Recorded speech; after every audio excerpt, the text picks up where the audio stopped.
Hello, Bermuda, and welcome once again to our latest edition of This Week in Government. I'm your host, Tarai Trott. This Week in Government is aimed at providing you with first-hand and insightful information from the key decision makers in government. Today, we are pleased to have with us the Minister of Public Works, Lieutenant Colonel David Burch. The Ministry of Public Works is one of the biggest ministries in government and the busiest. So today, we're excited that Minister Burch is here to discuss with us some topical aspects of his ministry. Minister, welcome. Thank you. I'm pleased to be here. Let me start with affordable housing, which remains one of the most topical issues on the island given the island's high cost of living. Affordable housing was mentioned in the throne speech in November. Can you tell us what will the government be doing, Minister, to ensure that Bermudians can purchase a home at an affordable price or rent one at an affordable cost? Well, that's a loaded question. I think the first thing I should say is that since 2017, we have been seeking to gain funding to provide affordable housing. It's been about a decade in this country under both the previous PLP government and the OBA government where there were affordable housing built in the country. And these things go in cycles. You meet the need and then it evolves, and there are more people that require. So we've been challenged over the last several years of providing funding to be able to do more than what the Housing Corporation currently gets funding for, which is to maintain the 700 units that they have. I was pleased last year, mid-budget year, to be able to convince the Minister of Finance and Cabinet that this was an area that we had promised and we should make some real efforts to deliver. And by doing that, we needed cash. And so we asked the Housing Corporation to look at all of the vacant and derelict units that the corporation owns. And there are 77 of those. And then we worked out what the cost would be to renovate them, and they come in various stages of dilapidation. And we used that example because it's far better to utilize a product that is already here, but just needs some love and care than building new. And we've tried this over the years with the private sector, and it really has been a disaster, quite frankly. You cannot get warring families to agree that a housing corporation entity could come in and renovate the units and then give them a producing asset. So we thought we'd start with our own. And so last year, we set out a 3-year program of funding to Cabinet, and it was approved at $21 million over 3 years. And we did it that way because one, we don't want to overheat the economy by taking all the contractors ourselves. Two, realistically, the management process in the Housing Corporation can only handle what we have. We have 3 people in that department. And so last year they got $4.3 million. In this year's budget, we're getting 3.5, and we will work on the 77 units. They cover the landscape of the whole island. They cover the compilation of what is required, i.e. 1, 2, 3, and 4 bedrooms. And we will be able to address the people that are on the Housing Corporation waiting list. And currently that number is about 120. It hovers around that on a regular basis. I personally don't believe that's an accurate number. I think that people get discouraged and say the Housing Corporation doesn't have any inventory, so I'm not going to bother to register. Once this news was announced, there's been an uptick in interest, and that's what we would encourage because it allows us to then plan better for the future. And it either proves me right, that the number's under, or wrong. And I don't mind being proved wrong in this case, because if we're wrong, that means we'll have a surplus of units to help other families that may fall into difficulty that need it. The process of funding for generally a Quango versus a government is quite different in that the money that you get allocated in April for your annual budget in the Ministry of Public Works, if you don't spend it all, finance takes it back at the end of the year. And the nature of our work usually goes year over year. And so in the case of the Housing Corporation and affordable housing, prior to this initiative, we were able to get funding to help with increasing the level of maintenance on the 700 units.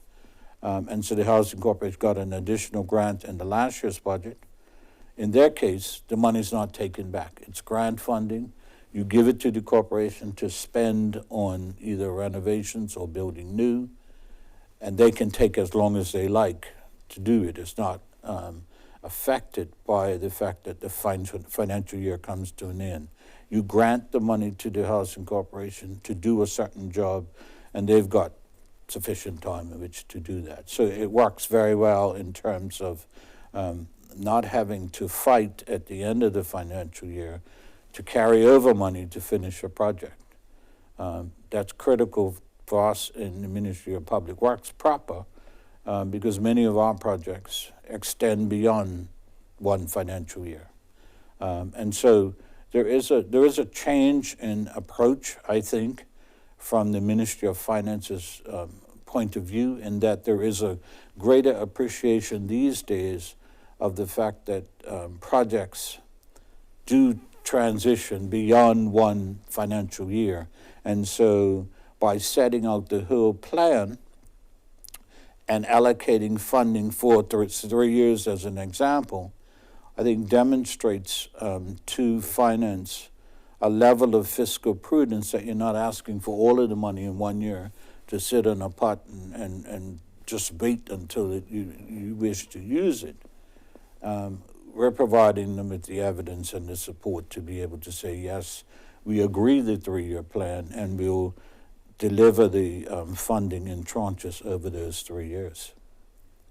And talking about the Bermuda Housing Corporation's refurbishment program to refurbish rental units and put 77 units in the inventory, can you give us an indication when this refurbishment project would be completed? Okay, so there are 33 projects, I think, that make up that $21 million. And so by that, you have individual units that the corporation owns, so 1 family units or 2 family units. You also have larger projects than that, like Harmony, and there's a building in St. George's that's going to be 9 units. And so what we've done is to focus on the projects that are going to give us our biggest bang for the buck at the beginning of the process. There are about half a dozen individual units that were already in train, and so they will proceed and they will come online as they are completed. But the project in St. George's is currently out to tender. The project at Harmony is being done in 3 different phases. There are about 54 units there. Most of them are occupied, and so what we did about 2 years ago was to reduce the amount of residents there so that we could empty 1 building, the smallest one, that has 8 units. And that building has been empty for about 1.5 years now. And so that one is well underway in terms of the renovation and additions to it. We did announce some time ago that part of the plan for Harmony is to make a number of those units handicapped accessible, so that on the ground floor, they're 2-story buildings. On the ground floor, you can make them that way, and on the upper floor, it can be for just individual persons and families who are in need of housing. So the first 8 units are due to be completed by July this year. And in the case of the management of the Harmony location, what we will do is to move people that are currently resident in the rest of the buildings into the renovated spaces, and we'll continue that process until they're all moved. And then at the end of that process, probably in about a year, 18 months' time, there'll be a whole swath of new units that will be available to new clients. But as we go through this year, a number of those 77 units will come online, and as they do, they're given to the Support Services Department in the Housing Corporation to allocate to people who are on the housing list. What we're also doing, and we've had marginal success with this, but we haven't given up, is the private sector rental program. And what that is to say to a private landlord that the Housing Corporation will be the tenant. The Housing Corporation will look after the unit and deal with any issues with the person who they put in there. And the Housing Corporation will guarantee to the landowner their rent at the end of the month on time. They will guarantee that we will hand that back the unit in the condition in which we got it. The only catch to all of that is we do not pay market rates. And so there's a set rate for 1 bedroom, 2, 3, and 4 bedrooms. And so it's slightly under the market rate, but it is the guarantee of funding on a regular basis and a no hassle with the people who are actually occupying the units. The corporation will take on all of that responsibility, and if there's a problem with the tenant, we'll sort them out and either remove them and replace them with somebody else, but we will handle all the management issues of the unit. There's been a marginal response to that. Most of the pushback is about cost, but we cannot afford to be paying market rates for affordable housing because the people who are going in there are going to pay rent and they're not going to be able to afford market rates. That's why they're coming to the corporation in the first place. And so that will continue to massage that. That's a program that's been in process for a number of years. And it helps us greatly in terms of being able to do that. During the period leading up to this, we had negotiated with a number of contractors who have staff, have money, and no work to renovate some of our units at their own cost, and we would pay them back on a monthly basis once the units were rented. And so we'd come up with creative ways of trying to figure out how to address the problem and not just asking for money. Minister, please hold that thought. You're watching This Week in Government on CITV. We'll be right back after this short break. Did you know that in a crash, the impact of a vehicle traveling at 50 kilometers per hour is equal to a fall from the top of a 4-story building? When the speed of the vehicle increases to 100 kilometers per hour, the impact is equal to a fall from the top of a 14-story building.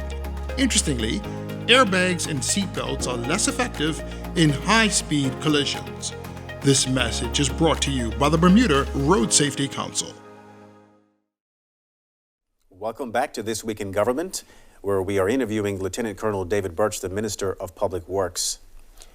Minister, thanks for continuing to talk with us. If we can switch the subject to road works. We see a lot of trenching on the roads for Belco and by your team. We also see asphalting.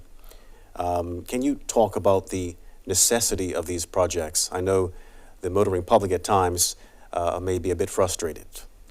Well, I'm a member of the motoring public too, and I can identify all the issues with roads, Middle, South, and Harbor Road from Southampton to Hamilton, because I travel it every day. And so I get clearly the issues that people are having on the roads. I'll say a couple of things. One, I thought we set it out quite clearly before we launched on this program that it was going to be long, it's going to be painful, and that we would be irritated in that process. But at the end of the process, there would be a number of benefits to the country that everybody would appreciate. So let me talk about the Belco issues first. Belco came to the ministry about 3 years ago to say, we need to replace the underground infrastructure virtually island-wide. It was old and obsolete. And we want to do it in a methodical way in collaboration with government. One of the things that we have been challenged with, me personally and me as the minister and others in the ministry, is that traditionally Balco or one of the utilities would dig up the road, you'll pave it, and 2 weeks later the other utility needs to dig up the road, and everybody in the country would say, why didn't you talk to these people and have it done together? So we launched that program 3 years ago too. We went to all of the utilities and said, Balco has this program that's going to be island-wide. We want you to plan to go in at this time. Because if you miss that opportunity, we're going to be very reluctant to give you permission to dig up the roads after we've done all of this work. So the Balco program started about 2.5 years ago and was scheduled to last 2.5 years. Of course, COVID came, people couldn't work, and various other issues and challenges. And so Balco's works go from Ferry Reach in St. George's,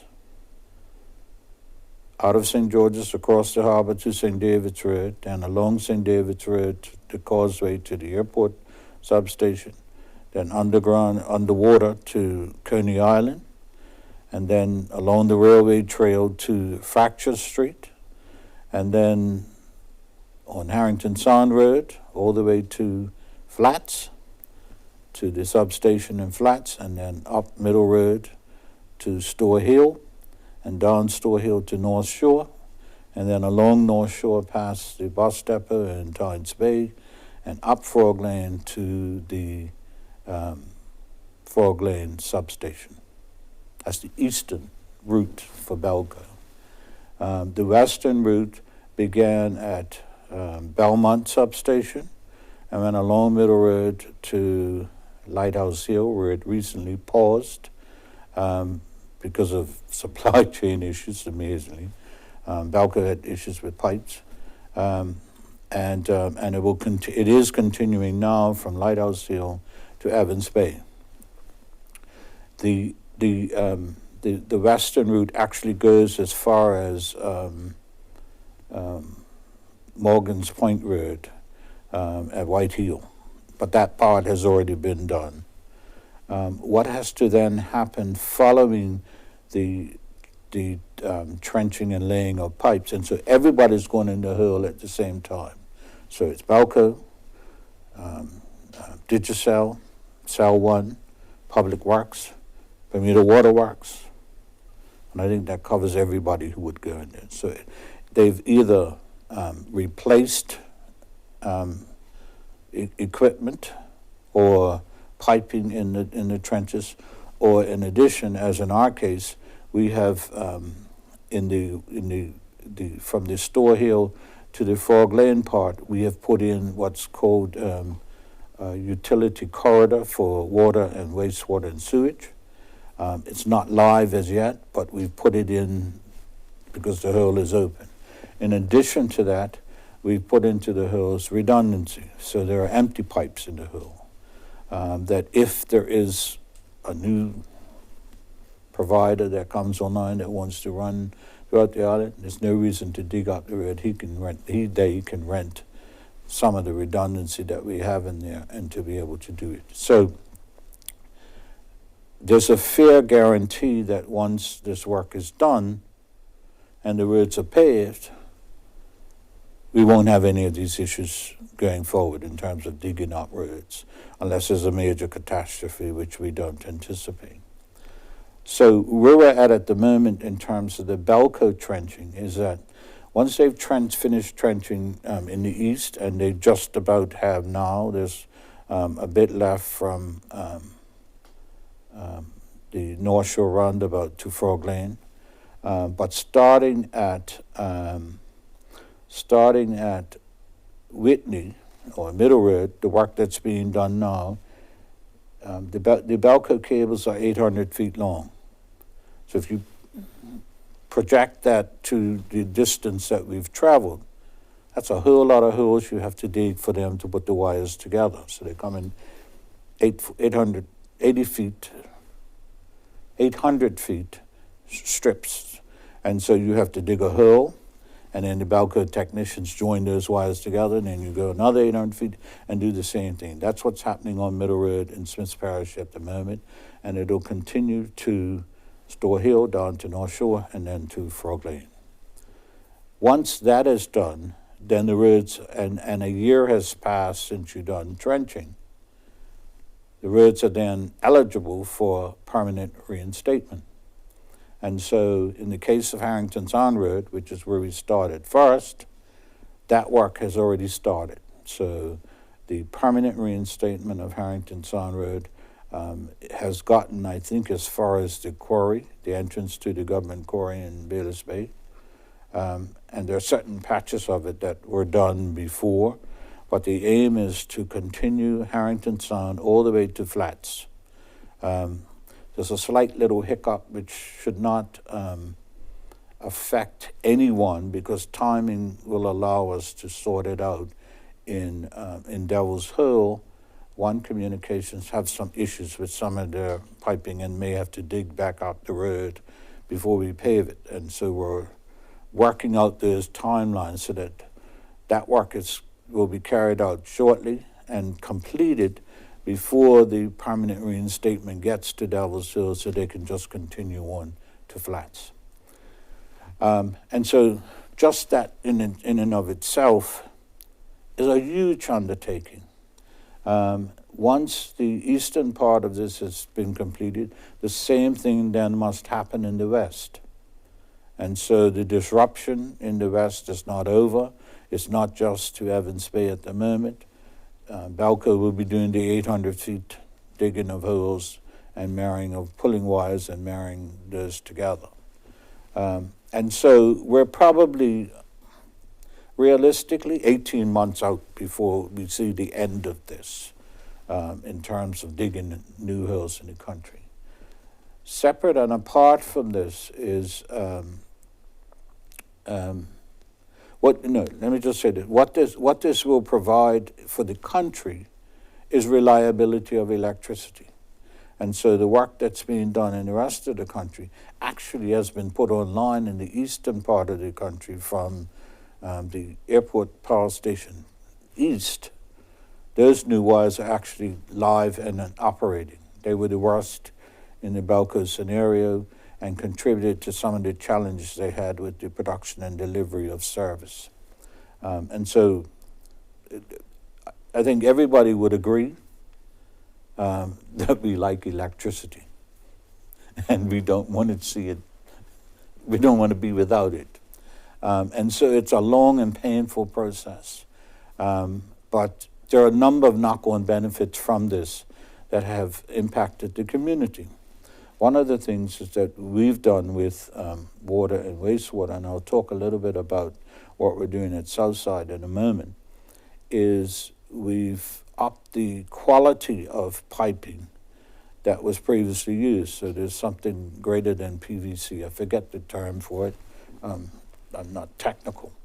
But I do know that it is the first time in Bermuda that we've done this.